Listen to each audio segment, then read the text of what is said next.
जसं पाहिजे तसं यूज करू शकतो आपण, हो ना ते.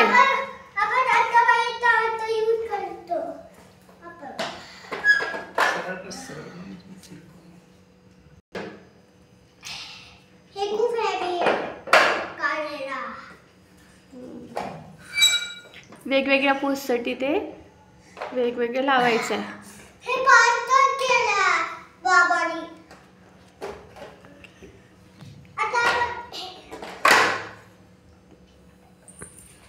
बघा काही हे बोर्ड, असं बोर्ड आहे. तुम्हाला जसं लावायचं तसं तुम्ही लावू शकता.